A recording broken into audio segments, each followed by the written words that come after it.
Hi, today we're going to use Blurity's advanced tools to remove the blur from a photo of a calculator.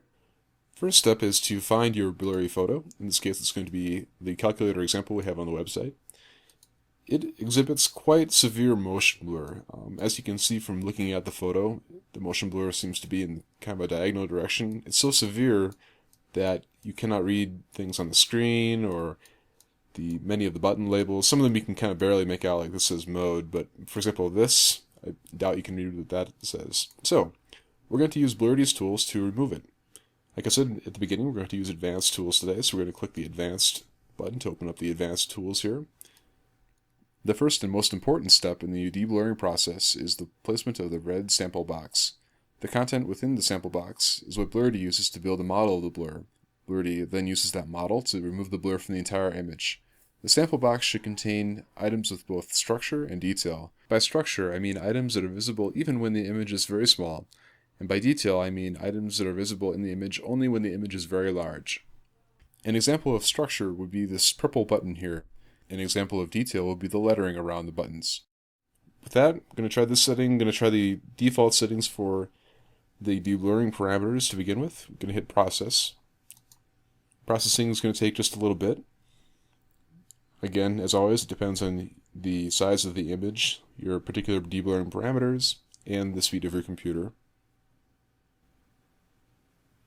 Okay, so we can see that our first try was okay, but not stellar. Although we can make out quite a bit of detail, there's still significant traces of the blur left. You can see, particularly on the alpha key, the purple one, that, well, number one, we can read it says alpha, but we can still see the diagonal remnants of the blur. So that's kind of reflected over here in the blur model as well. If what we want to see in the blur model is a nice tight structure like a solid line or a solid curve of lines, what we don't want to see is sort of a fuzzy line like we see here. We also don't want to see all this noise elsewhere. So that indicates that the blur model is not very good. The Blurity was not very successful at finding the blur model quite yet. So what we're going to do, first of all, is try to reduce the number of solver iterations. Oftentimes when you see a blur model like this, where you have some structure, but it's pretty noisy, a good first step is to reduce the number of solver iterations. So let's try 12. We're going from 15 to 12.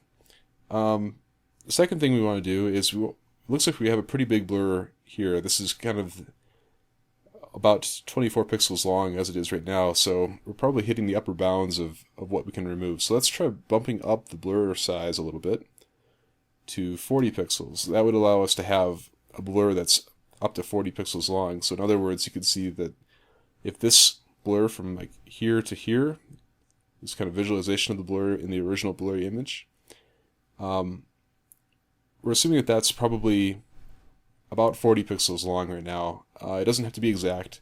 We're just setting kind of the upper bound.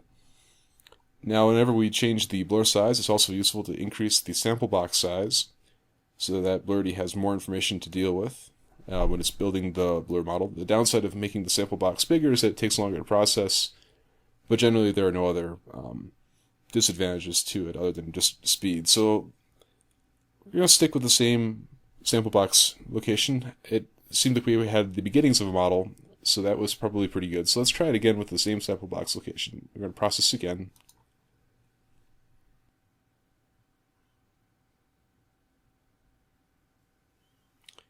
Alright, and the processing is now done. So we can see already that we have a much better result this time. We can see that two ways. First of all, the blur model is much more cohesive than it was before. It isn't as noisy. There isn't as much noise around. It's a nice solid black with a nice solid white, grayish white line.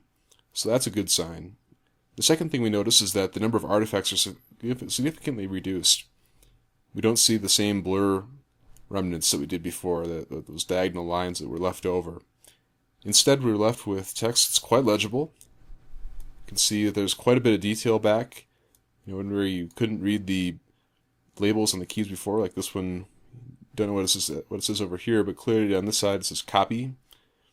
Zooming out a little bit, we can see that there are some artifacts. This is called ringing. This is an artifact of the fast Fourier transform, which is a mathematical operation used in the depths of Blurity. Overall, still an excellent result. We have a lot of detail, and we took just 2 times through the advanced parameters to get that result. Thanks.